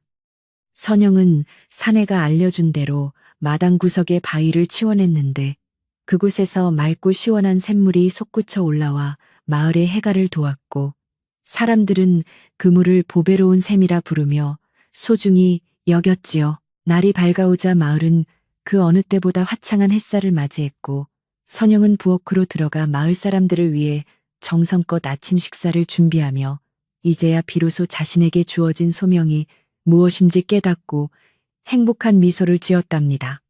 주막 마루에 앉아 따뜻한 숭늉을 마시던 박영감은 선영을 바라보며 고생 많았네. 이제 자네 덕분에 이 마을은 수백 년 동안 평안할 것이야 라고 덕담을 건넸고 선영은 고개를 숙여 감사함을 전했지요. 하지만 사내가 남긴 상복은 여전히 방 안쪽 벽에 걸려 있었고 선영은 그것을 볼 때마다 사내의 희생과 사랑을 기억하며 주막을 찾아오는 지친 나그네들에게 더 큰 온정을 베풀겠노라 다시금 다짐했답니다. 오후가 되어 장터 사람들이 주막을 찾아와 어제의 소동을 묻자 선영은 담담하게 그간의 사정을 설명해 주었고 사람들은 고개를 끄덕이며 선영의 용기에 찬사를 보냈으며 마을은 이제 슬픈 전설 대신 희망찬 내일을 노래하기 시작했지요. 그녀는 사내가 남긴 꽃씨들 중에서 아직 남은 것들을 모아 마을 뒷산에 뿌렸는데 그 꽃들은 훗날 마을을 지키는 상징적인 명약으로 자라나 전국 각지에서 병자들이 찾아와 고침을 받는 기적을 낳았답니다. 선영은 바쁜 와중에도 틈틈이 남편의 묘를 찾아가 사내의 소식을 전해주었고 묘 주변에는 사내가 남긴 것과 똑같은 푸른 약초들이 자라나 무덤을 포근하게 감싸고 있는 것을 보며 남편이 하늘에서도 기뻐하고 있음을 느꼈지요. 주막의 경영은 나날이 번창하여 선영은 이제 경제적으로도 여유가 생겼지만 그녀는 자만하지 않고 어려운 이웃들을 돌보는 데 앞장섰으며 마을 아낙네들과 함께 품앗이를 하며 진정한 마을의 일원으로 녹아들었답니다. 한때 그녀를 비난했던 금단네 어멈도 이제는 매일같이 주막에 들러 일손을 거들며 선영의 든든한 조력자가 되었고 주막은 단순한 술집이 아니라 마을의 고민을 나누고 기쁨을 더하는 사랑방 같은 공간으로 변모했지요. 선영은 매일 저녁 문을 닫기 전 사내가 앉았던 자리를 깨끗이 닦으며 혹시라도 또 다른 길 잃은 영혼이 찾아온다면 언제든 따뜻한 술 한 잔을 내어줄 준비가 되어 있었고 그녀의 눈빛은 깊은 호수처럼 맑아졌답니다. 겨울이 가고 봄이 찾아오자 마을에는 온통 꽃향기가 진동했고 선영의 주막 마당에도 푸른 싹들이 꽃을 피워 장관을 이루었으며 사람들은 그 꽃을 보며 사내의 숭고한 정신을 기리며 서로를 아끼고 사랑하는 마음을 되새겼지요. 선영은 이제 밤마다 무서운 꿈을 꾸지 않았고 오히려 남편과 사내의 보살핌 속에서 숙면을 취하며 건강을 회복했고 그녀의 얼굴에는 젊은 시절의 생기가 다시 돌아와 보는 이들을 흐뭇하게 만들었답니다. 그녀는 주막 문 앞에 모두가 쉬어가는 곳이라는 글귀를 새겨 넣었는데 그것은 사내가 자신에게 준 마지막 가르침이자 앞으로 그녀가 살아갈 평생의 지표가 되었으며 마을의 자랑거리가 되었지요. 어느 비 오는 날 오후 낯선 선비 한 명이 주막을 찾아와 술을 청하며 이 마을에 도는 상복 입은 사내의 이야기를 묻자 선영은 웃으며 그 이야기는 전설이 아니라 우리 모두의 가슴 속에 살아있는 진실이라고 대답했답니다. 선비는 선영의 기품 있는 태도와 따뜻한 말씨에 감동하여 시 한 수를 지어 올렸는데 그 시에는 선영의 덕행과 사내의 의리가 잘 녹아있어 훗날 이 이야기가 널리 퍼지는 데 큰 역할을 했지요. 마을 사람들은 이제 더 이상 낯선 일을 두려워하지 않고 먼저 손을 내미는 넉넉한 인심을 갖게 되었으며 선영의 주막은 그 인심의 중심에서 늘 따스한 등불처럼 마을을 밝게 비추어 주었답니다. 선영은 장부의 마지막 페이지를 넘기며 이제껏 기록되었던 사내의 외상 금액을 모두 지우고 그 자리에 완납이라는 큰 글씨를 정성스럽게 적어 넣었고 그것으로 사내와의 모든 계약이 아름답게 마무리되었음을 선포했지요. 그녀는 홀가분한 마음으로 주막 앞마당에 나가 저무는 노을을 바라보았는데 하늘에는 금빛 구름이 사내의 옷자락처럼 길게 펼쳐져 장관을 이루었고 선영은 그 풍경을 보며 마음속 깊이 평화를 느꼈답니다. 이제 마을의 이야기는 새로운 국면을 맞이하게 되었고 선영은 다가올 내일이 어떤 모습일지 설레는 마음으로 기다리며 오늘 하루를 차분하게 마무리할 준비를 했고 마을의 공기는 그 어느 때보다 상쾌하고 달콤했지요. 밤이 깊어 주막에 불을 끌 때쯤 선영은 문득 창밖에서 누군가 자신을 흐뭇하게 바라보는 듯한 시선을 느꼈으나 그녀는 더 이상 뒤를 돌아보지 않고 미소를 지으며 이불을 펴고 자리에 누워 평온한 잠을 청했답니다. 밖에서는 밤새도록 맑은 샘물이 흐르는 소리와 바람이 대나무 숲을 스치는 소리가 자장가처럼 들려왔고 선영은 그 소리에 몸을 맡긴 채 깊고 깊은 꿈의 세계로 빠져들었으며 마을의 모든 근심은 어둠 속으로 사라졌지요. 그녀는 이제 자신이 마을을 지키는 든든한 기둥이 되었음을 확신했고, 사내와의 기이한 만남이 가져다준 이 모든 축복을 평생 잊지 않고 소중히 간직하며 살아가기로 약속하며 오늘 밤의 긴 이야기를 여기서 잠시 멈추었답니다. 마을의 아침 햇살이 눈부시게 내리쬐자 전날 밤의 공포는 온데간데 없이 사라지고 주막마당의 샘물은 수정처럼 맑은 빛을 뿜어내며 콸콸 솟구치기 시작했답니다. 선영은 밤새 잠을 설쳤음에도 불구하고 몸이 깃털처럼 가볍게 느껴졌으며 그녀의 얼굴에는 세월의 흔적을 지운 듯한 맑은 광채가 돌아 지나가는 사람들마다 멈춰서서 그녀의 변화에 감탄을 금치 못했지요. 주막 담벼락 너머로 흘러넘치는 물소리는 마을 고삿고삿을 타고 흘러내려 메말랐던 논바닥을 적셨고 사람들은 약속이라도 한 듯 일손을 놓고 주막으로 모여들어 이 경이로운 광경을 목격하며 서로의 손을 맞잡았답니다. 샘가에 모여든 사람들은 바가지로 물을 떠서 한 모금씩 마시며 그 맛이 꿀보다 달고 시원하다며 칭찬을 아끼지 않았으며 마을 전체가 이 축복 같은 사건에 들떠 시끌벅적해졌답니다. 선영은 사람들 앞에서 간밤에 있었던 일과 상복 입은 사내가 전해준 마지막 당부를 차분한 목소리로 들려주었고 사람들은 그가 귀신이 아니라 마을을 지키는 수호령이었음을 비로소 믿게 되었지요. 특히 한때 선영을 멀리했던 안악들은 부끄러움에 고개를 숙이며 우리가 자네의 깊은 속도 모르고 함부로 말했네. 정말 미안하네라며 선영의 손을 꼭 잡고 진심 어린 사과를 건넸으며 마을에는 화해의 기운이 감돌았답니다. 하지만 탐욕을 버리지 못한 최 씨는 사람들 틈바구니에서 시기 어린 눈빛으로 샘물을 바라보다가 이 샘물이 나오는 땅이 원래 자기 조상의 땅이었다며 또다시 억지 주장을 펼치기 시작했답니다. 그는 마을 사람들 앞에서 낡은 지적도를 펼쳐 보이며 주막의 절반이 자기 소유이니 샘물의 권리도 자기에게 있다고 목소리를 높였고 평화롭던 분위기는 순식간에 찬물을 끼얹은 듯 조용해졌지요. 마을 사람들은 최 씨의 뻔뻔한 태도에 혀를 찼지만 그는 아랑곳하지 않고 샘 주변의 말뚝을 박으려 했으며 선영은 당황스러운 표정으로 최 씨의 무례한 행동을 바라보며 어찌할 바를 몰랐답니다. 그때 마을의 정신적 지주인 박영감이 대문을 박차고 들어오며 지팡이를 높이 들어 최 씨의 앞을 가로막았고 호랑이 같은 눈빛으로 그를 쏘아보며 마을의 질서를 어지럽히지 말라고 일갈했답니다.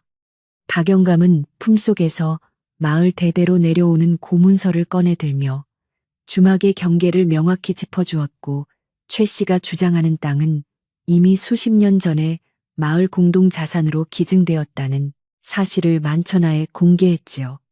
최 씨는 예상치 못한 증거 앞에 안절부절 못하며 변명하려 했으나 박영감의 서슬퍼런 꾸짖음과 마을 사람들의 싸늘한 시선에 눌려 결국 쥐구멍이라도 찾고 싶은 심정으로 뒷걸음질 쳤답니다. 박영감은 마을 사람들을 향해 이 샘물은 사내가 선영에게 준 선물이기도 하지만 마을 전체의 해가를 위해 하늘이 내린 은혜이니 누구도 사사로이 탐해서는 안 된다라고 엄중히 선포했답니다. 사람들은 박영감의 말씀에 박수를 치며 환호했고 최 씨는 더 이상 마을에 발을 붙이기 힘들다는 것을 깨닫고는 자신의 짐을 챙겨 야반도주 하듯 마을을 떠나기로 결심했지요. 그는 마을 어귀를 지나며 주막 쪽을 돌아보았으나 이제 그곳에는 자신이 넘볼 수 없는 신성한 기운이 가득하다는 것을 느끼고는 깊은 탄식과 함께 영영 마을을 떠나 다시는 나타나지 않았답니다. 최 씨가 떠나고 난 뒤 마을은 비로소 진정한 평화를 되찾았으며 선영은 마을 사람들과 함께 주막 마당을 정비하고 샘물 주변에 튼튼한 돌을 쌓아 누구나 편하게 이용할 수 있는 우물을 만들었답니다. 사람들은 각자의 집에서 음식을 가져와 주막 마당에 큰 상을 차렸고 선영은 가마솥에 불을 지펴 구수한 시래깃국을 끓여내어 마을 잔치를 준비하며 고된 노동 끝에 보람찬 시간을 즐겼지요. 부엌에서는 안악들의 웃음소리가 끊이지 않았고 마당에서는 사내들이 우물물을 길어 올리며 농담을 나누는 등 마을은 그 어느 때보다 활기차고 정겨운 풍경으로 가득 차 사람들의 마음을 훈훈하게 했답니다.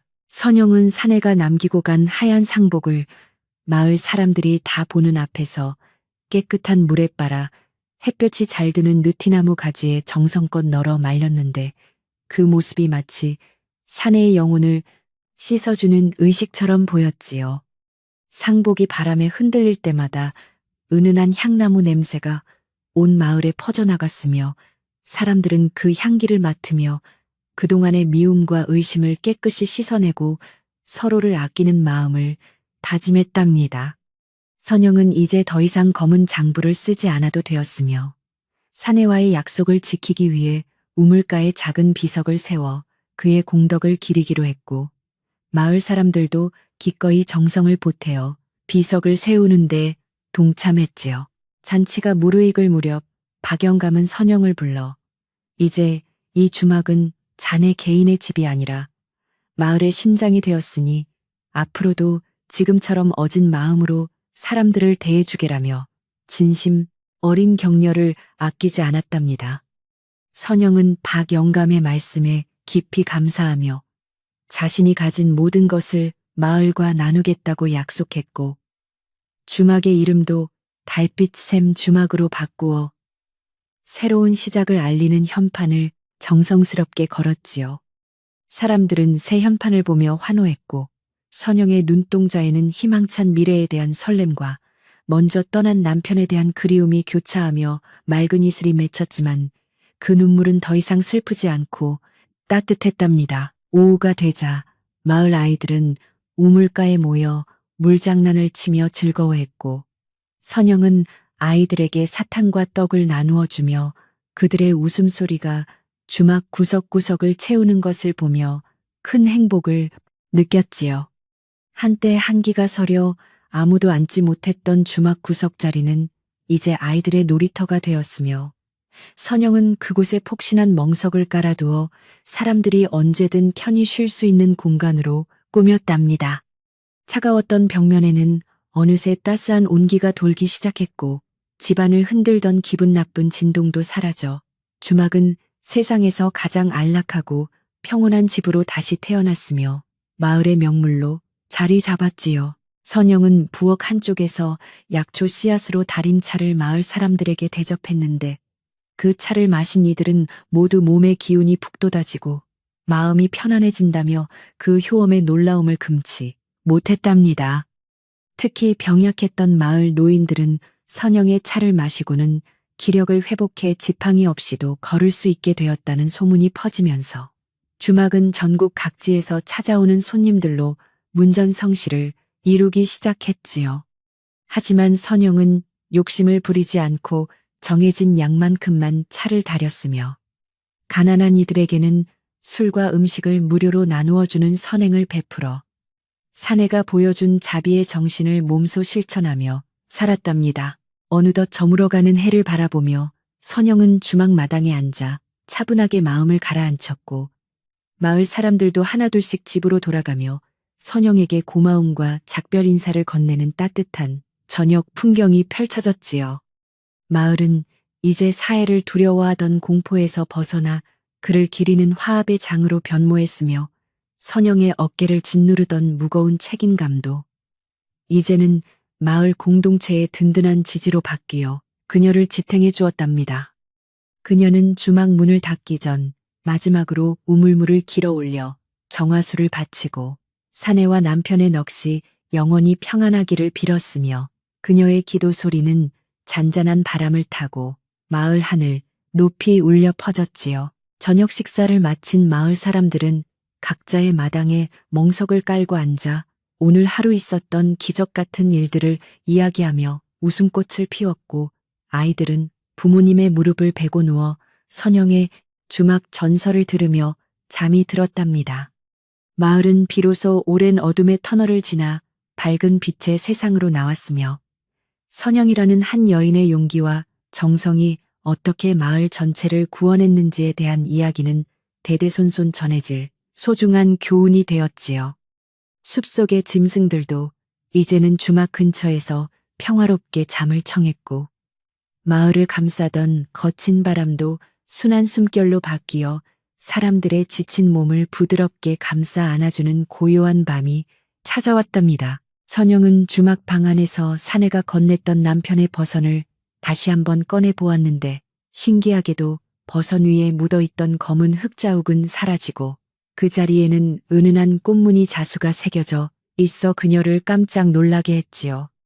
그것은 아마도 사내가 이승을 떠나며 선영에게 남긴 마지막 감사의 표시이자 그녀의 앞날이 꽃길 같기를 바라는 축복이었을 것이라 생각하며 선영은 버선을 가슴에 꼭 품었답니다.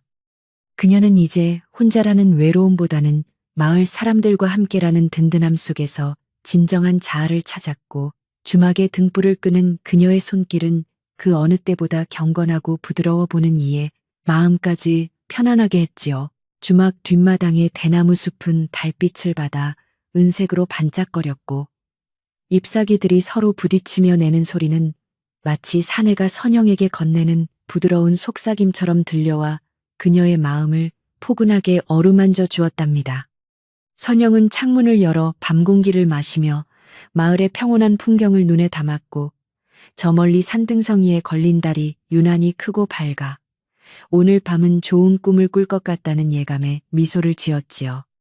그녀의 주막은 이제 단순한 일터가 아니라 신비로운 기운과 인간의 정이 맞닿는 성소가 되었으며, 선영은 그곳의 주인으로서 당당하고도 겸허한 자세로 자신의 자리를 지키며 하루를 갈무리했답니다.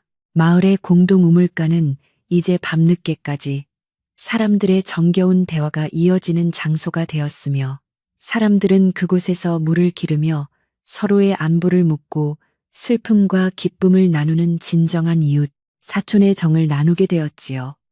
선영은 가끔 우물가에 나가 사람들의 이야기를 들어주며 상담가 역할도 자처했고, 그녀의 명성은 이웃 마을까지 퍼져나가 많은 이들이 조언을 구하러 주막을 찾는 등 마을의 큰 어른으로 대접받았답니다.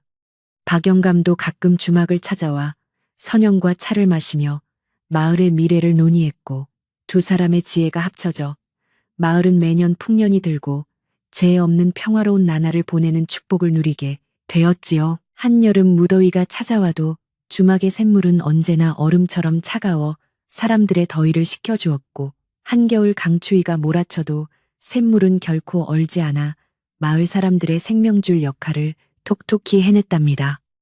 사람들은 이 샘물이 선영의 따뜻한 마음씨 때문에 변치 않는 것이라 믿었으며, 선영 또한 샘물을 돌보는 일을 게을리하지 않고 매일 아침 깨끗이 청소하며 자연에 대한 감사의 마음을 잊지 않았지요. 주막 앞의 느티나무도 샘물의 기운을 받아 이전보다 훨씬 무성한 가지를 뻗어 넓은 그늘을 만들어 주었으며, 마을의 상징이자 수호신으로서 더욱 웅장한 자태를 뽐내며 마을을 지켜보았답니다. 선영은 장부의 마지막 페이지에 모든 빚은 마음으로 갚았노라는 문구를 남기고 장부를 소중히 함에 넣어 보관했는데, 이는 훗날 주막을 이어받을 후손들에게 물질보다 마음이 중요하다는 가르침을 전하기 위함이었지요. 그녀의 삶은 이제 상복 입은 사내를 만나기 전과 후로 나뉘었지만, 그 만남은 결코 두려운 사건이 아니라 그녀의 영혼을 성장시키고 마을을 하나로 묶어준 고마운 인연으로 기억되었답니다. 선영은 매일 저녁 문을 닫으며 사내가 앉았던 자리를 바라보며 작별 인사를 건넸고, 그럴 때마다 방 안에는 은은한 향나무 냄새가 퍼져나와 그녀가 결코 혼자가 아님을 확인시켜 주었지요. 마을 사람들은 이제 상복 입은 이를 보아도 겁내지 않고 오히려 그에게 도움이 필요한 것은 아닌지 먼저 살피는 여유를 갖게 되었으며, 선영의 가르침대로 겉모습만으로 사람을 판단하지 않는 지혜를 얻었답니다. 주막은 나그네들에게 항상 열려 있었고, 선영은 돈이 없는 여행자들에게도 따뜻한 잠자리와 국밥 한 그릇을 내어주며 덕을 쌓았으며, 그녀의 선행은 나라 안팎으로 소문이 나 임금님조차 그녀의 이름을 알게 되었지요. 하지만 선영은 화려한 보상보다는 마을 사람들의 웃음과 샘물의 맑은 소리에서 더 큰 기쁨을 찾았고, 소박한 삶 속에서 진정한 평화를 누리며 하루하루를 축복처럼 보냈답니다. 어느덧 주막의 지붕 위로 밝은 달이 높게 솟아오르고 마을의 소음이 잦아들 무렵 선영은 마지막 등잔불을 줄이며 방 안의 공기가 유난히 부드러워진 것을 느끼고 만족스러운 한숨을 내쉬며 자리에 누웠답니다. 그녀의 귓가에는 여전히 맑은 샘물이 바위를 치며 흐르는 소리가 들려왔고, 그 리듬에 맞춰 심장 소리도 차분하게 가라앉아 그녀를 깊은 안식의 세계로 인도해 주었지요.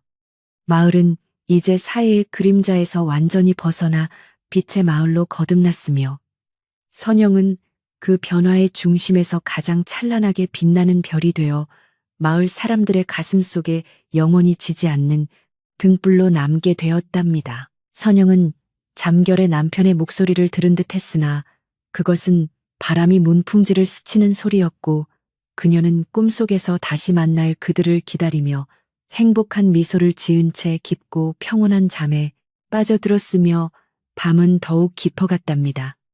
주막마당의 샘물은 달빛을 받아 보석처럼 반짝이며 밤새도록 흐름을 멈추지 않았고, 그 물줄기는 마을의 논과 밭을 지나 저 멀리 강물까지 이어져 생명의 기운을 온 대지에 퍼뜨리는 역할을 묵묵히 수행했지요.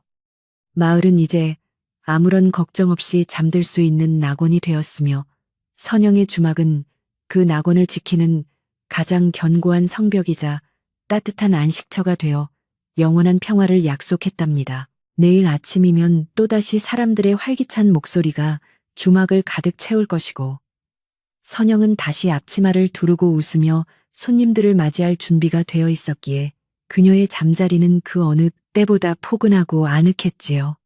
마을의 전설은 이렇게 아름다운 결말을 향해 달려가고 있었으며, 선영은 그 전설의 주인공으로서 자신의 삶을 사랑하고 소중히 여기며 살아갈 것을 다짐하며 오늘 밤의 긴 여행을 기분 좋게 마무리했답니다.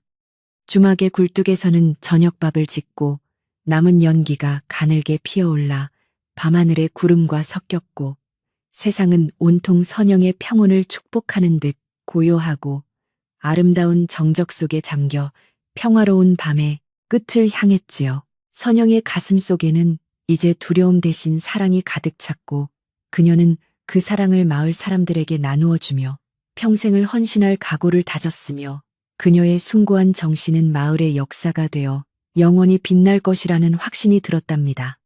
밤하늘의 은하수는 선영의 주막 위를 가로질러 흐르며 그녀의 꿈을 지켜주었고, 마을의 수호신이 된 사내의 영혼도 이제는 하늘에서 흐뭇하게 마을을 내려다보며 영원한 안식에 들었을 것이라 믿으며 밤은 깊어만 갔지요.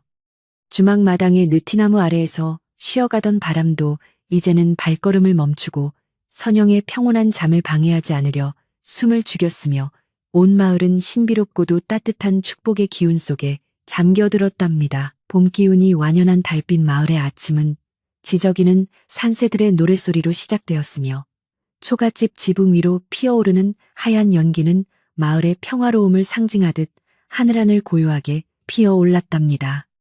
선영은 평소보다 일찍 일어나 마당을 정갈하게 쓸어내고는 샘가에서 맑은 물을 한 대접 떠서 남편의 위패 앞에 놓으며 오늘 하루도 마을 사람들이 모두 무탈하고 평안하기를 간절히 기원했지요. 그녀의 얼굴에는 예전의 그늘진 구석 하나 없이 맑고 환한 미소가 피어올라 보는 이들의 마음까지 따뜻하게 만들어 주었으며, 이제는 마을에서 가장 존경받는 주막 안주인이 되어 든든하게 자리를 지켰답니다. 마을 사람들은 이제 아침이면 약속이라도 한 듯 주막 앞 우물가로 모여들어 맑은 물을 기르며 서로의 안부를 묻고 웃음꽃을 피우는 것으로 하루의 일과를 시작하는 즐거운 습관이 생겼답니다.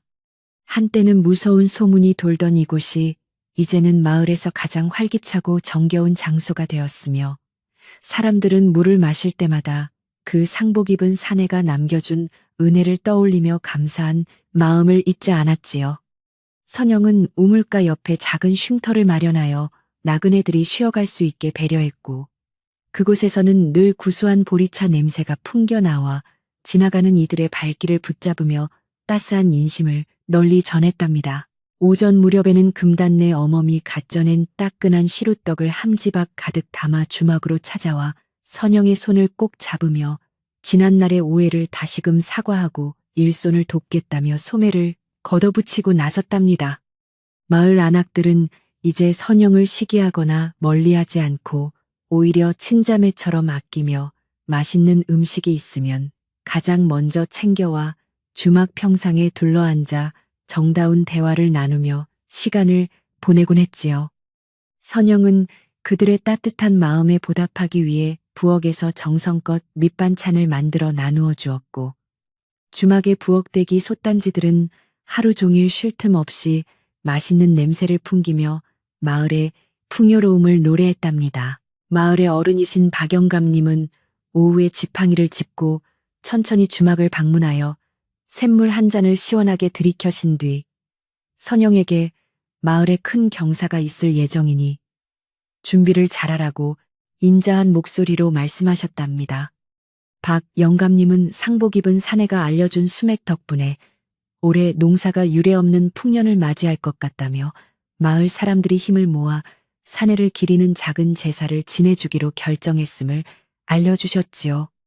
선영은 그 소식에 가슴이 뭉클해져 고개를 숙여 감사를 표했고, 사내의 원혼이 이제는 마을의 수호신으로 완전히 안착했다는 확신을 하며 마음속 깊은 곳에서 올라오는 평온함을 만끽했답니다. 주막 뒷마당에 심어놓은 푸른 약초들은 이제 보랏빛 꽃을 활짝 피워 장관을 이루었으며 그 향기가 온 마을을 감싸 돌아 사람들의 기력을 북돋아주고 마음을 차분하게 가라앉혀주는 신비로운 효능을 발휘했답니다.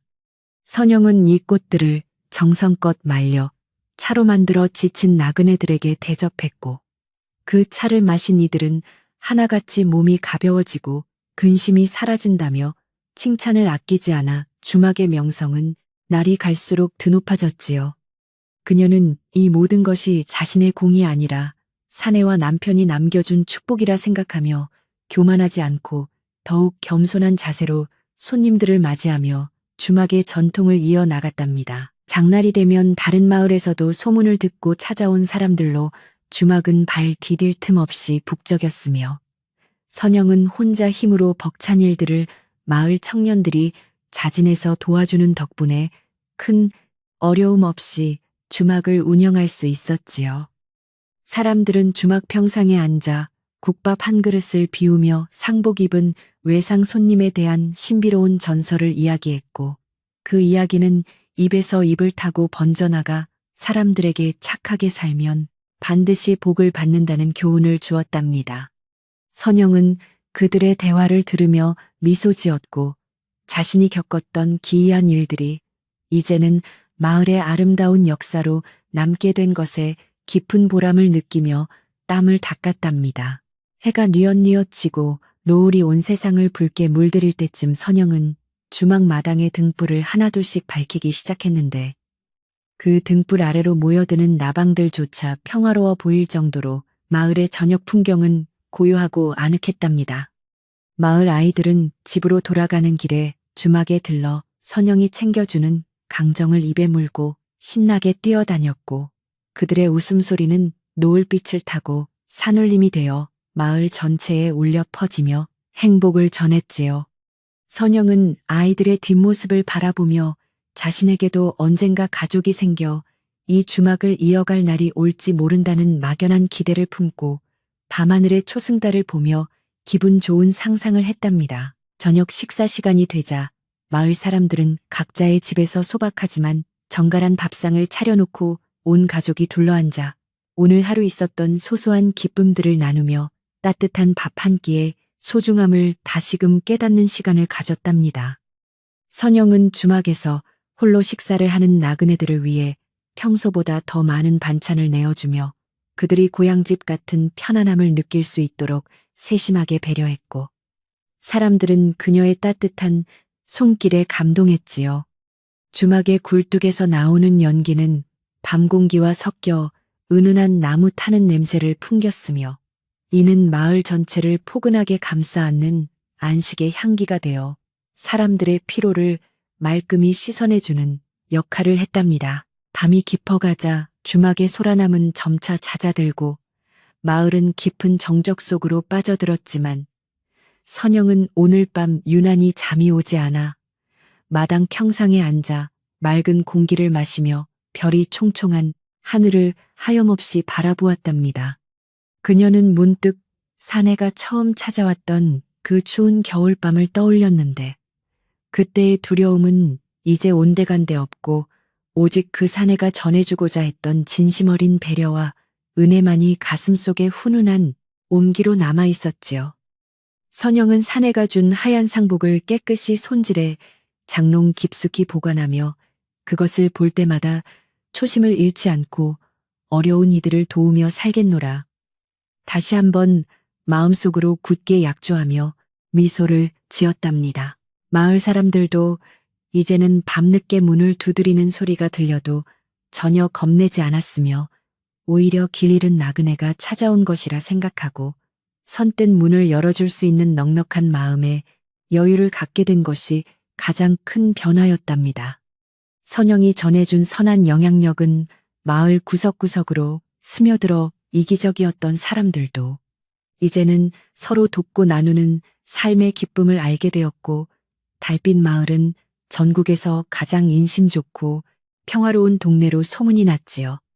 주막 앞의 느티나무는 밤새도록 부드러운 바람에 잎사귀를 흔들며 마을을 지켰고 그 소리는 마치 마을 사람들의 안녕을 기원하는 기도의 노래처럼 들려와 밤의 고요함을 더욱 신비롭게 만들었답니다. 선영은 방 안으로 들어와 호롱불 아래서 남편이 남긴 낡은 버선 한 짝을 가만히 어루만졌는데 그 감촉이 유난히 부드럽게 느껴졌으며 이제는 남편을 향한 그리움이 아픔이 아니라 아름다운 추억으로 승화되었음을 느꼈답니다.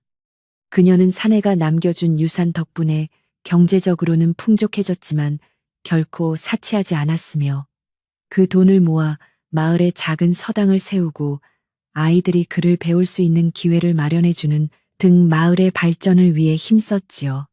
사람들은 선영의 그런 깊은 뜻을 받들어 서당 일을 돕고 아이들을 정성껏 가르쳤으며 달빛 마을은 이제 지혜와 덕망이 넘치는 인재들이 배출되는 명문 마을로 거듭나게 되는 영광을 누렸답니다. 비가 내리는 날이면 주막의 처마 끝에서 떨어지는 낙숫물 소리가 정겨운 장단을 맞추었고 선영은 그 소리에 맞춰 전을 부치며 마을 사람들을 불러 모아 막걸리 한 잔의 시름을 털어버리는 정겨운 시간을 보내곤 했답니다. 비 오는 날의 주막은 유난히 더 따뜻하고 아늑하게 느껴졌으며 흙내음과 전 부치는 고소한 냄새가 어우러져 사람들의 후각을 자극하고 마음을 편안하게 만들어주는 묘한 매력을 발산하여 인기가 대단했지요. 선영은 비를 피해 들어온 가난한 나그네의 젖은 옷을 말려주고 따뜻한 국밥을 건네며 그들의 지친 영혼을 달래주었고 나그네들은 그녀의 친절에 눈시울을 붉히며 고마움을 전하는 감동적인 장면이 자주 연출되었답니다. 마을의 공동창고에는 이제 곡식이 넘쳐나 흉년이 들어도 걱정 없는 탄탄한 기반이 마련되었으며 이 모든 것이 선영과 상복 입은 사내의 인연에서 시작되었다는 것을 마을 사람들은 평생의 자랑거리로 삼아 후손들에게 전했답니다. 사람들은 힘든 일이 생길 때마다 주막의 우물물을 마시며 마음을 다잡았고 선영의 지혜로운 조언을 들으며 문제를 해결해 나갔으며 마을은 그 어느 때보다 단합된 모습으로 모든 어려움을 슬기롭게 극복해 나갔지요. 선영은 마을의 중심에서 늘 따스한 등불 같은 존재로 자리 잡았으며 그녀의 말 한마디는 마을 사람들에게 큰 힘이 되었고 그녀의 행동 하나하나가 마을의 법도가 되어 정의로운 사회를 만드는 밑거름이 되었답니다. 겨울이 다시 찾아와 마을에 하얀 눈이 소복이 쌓여도 주막 주변은 신비롭게도 늘 온기가 감돌아 눈이 빨리 녹았으며 사람들은 그것이 여전히 마을을 지켜주는 사내의 따뜻한 마음 때문이라 믿으며 추위를 이겨냈답니다. 선영은 겨울철이면 가마솥에 큰 솥 가득 팥죽을 쑤어 마을 사람들에게 나누어 주었고, 사람들은 그 팥죽을 먹으며 악기를 쫓고 서로의 건강을 빌어주는 훈훈한 풍속을 이어가며 공동체의 정을 더욱 돈독히 다졌지요. 눈 덮인 달빛 마을의 풍경은 마치 한 폭의 수묵화처럼 아름다웠으며, 주막에서 흘러나오는 밝은 빛은 어두운 밤길을 비추는 희망의 이정표가 되어 마을을 찾는 이들을 안전하게 안내해주는 고마운 역할을 했답니다. 선영은 어느덧 머리에 서리가 내려앉은 나이가 되었지만, 그녀의 눈빛만큼은 청년 시절보다 더 맑고 깊었으며, 그녀의 손길은 여전히 부지런히 움직이며 주막을 돌보고 마을 사람들을 챙기는데 소홀함이 없었답니다. 그녀는 자신의 인생을 돌이켜보며 그 상복 입은 사내와의 기이한 만남이 없었더라면 평생을 슬픔 속에 갇혀 살았을지도 모른다는 생각에 다시금 하늘을 향해 감사의 인사를 올리며 겸허한 마음을 가졌지요. 선영은 이제 자신이 떠날 때가 되어도 이 주막과 마을이 영원히 평화로울 것임을 확신했기에 아무런 미련 없이 하루하루를 축복처럼 여기며 주변 사람들에게 더 많은 사랑을 베풀고 기쁨을 나누어 주었답니다. 마을 사람들은 선영의 생신이 되면 온 마을이 잔칫집처럼 북적였으며, 사람들은 그녀에게 줄 선물을 정성껏 준비하고 그녀의 장수와 행복을 빌어주는 감동적인 행사를 열어 그녀의 노고에 보답하는 아름다운 전통을 만들었답니다. 선영은 마을 사람들의 사랑에 보답하기 위해 자신이 알고 있는 모든 약초 지식과 요리 비법을 아낌없이 전수해 주었고, 덕분에 마을은 질병 없는 건강한 마을로 소문이 나면서 인근 마을 사람들의 부러움을 한 몸에 받았지요. 그녀의 주막은 이제 단순한 영업 장소를 넘어 마을의 역사관이자 지혜의 보고가 되었으며, 선영은 그곳의 관장으로서 마을에 보이지 않는 자산들을 지키고 가꾸는 숭고한 임무를 끝까지 성실하게 수행했답니다. 어느 고요한 밤에 선영은 주막 마루에 걸터 앉아 저 멀리 산등성이에서 들려오는 아스라한 방울 소리를 들었는데, 그것은 마치 사내가 이제는 완전히 평온한 곳으로 떠난다는 마지막 작별 인사를 건네는 것처럼 아련하게 들려왔답니다.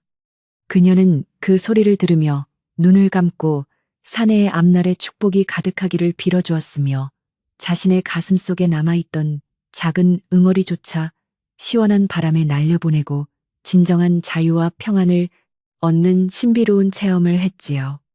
주막마당의 샘물은 그 소리에 응답하듯 더욱 맑게 노래하며 흘렀고, 달빛은 선영의 어깨를 포근하게 감싸 안으며 그녀가 걸어온 고단하지만 아름다웠던 인생 여정을 위로해주는 듯 따뜻한 빛을 내뿜었답니다. 선영은 이제 주막 문을 닫고 방 안으로 들어와 정갈하게 이불을 펴고 자리에 누웠으며, 방 안을 가득 채운 은은한 꽃향기와 나무 냄새를 맡으며 깊은 안식의 세계로 들어갈 준비를 마쳤는데, 그녀의 마음은 그 어느 때보다 가벼웠답니다. 그녀의 귓가에는 여전히 마을 사람들의 정겨운 웃음소리와 샘물이 바위를 치며 흐르는 평화로운 소리가 자장가처럼 들려왔고, 그녀는 그 소리들에 몸을 맡긴 채 아주 길고 달콤한 꿈의 나라로 빠져들었지요. 마을의 모든 등불이 꺼지고 오직 달빛만이 고요하게 대지를 비추는 밤. 달빛 마을은 선영의 평온한 숨소리와 함께 깊은 잠에 들었으며, 세상은 온통 신비롭고도 따뜻한 정적 속에 잠겨 영원한 평화를 약속했답니다. 주막 뒷마당의 느티나무 가지 사이로 비치는 별빛은 선영의 꿈길을 환하게 밝혀주었고, 마을을 감싸는 산줄기는 그녀를 지켜주는 든든한 품이 되어 밤새도록 그녀의 곁을 지키며 세상의 모든 시름과 고통으로부터 그녀를 보호해 주었지요. 선영은 꿈속에서 다시 만난 남편과 상복 입은 사내와 함께 끝없이 펼쳐진 꽃밭을 거닐며 환하게 웃었고, 그들의 모습은 이제 슬픔이 아닌 찬란한 빛으로 변해 마을 하늘 위에서 영원히 지지 않는 별이 되었답니다. 이제 마을의 이야기는 이렇게 아름답고 따뜻한 마무리를 향해 가고 있으며 선영의 숭고한 정신과 사내의 신비로운 은혜는 마을 사람들의 가슴 속에 영원히 지워지지 않는 아름다운 전설로 남아 빛날 것이지요. 여러분도 이제 선영이 누리는 이 깊고 평온한 휴식에 함께 동참하여 오늘 하루의 모든 걱정과 피로를 내려놓고 편안한 잠자리에 드시길 바랍니다.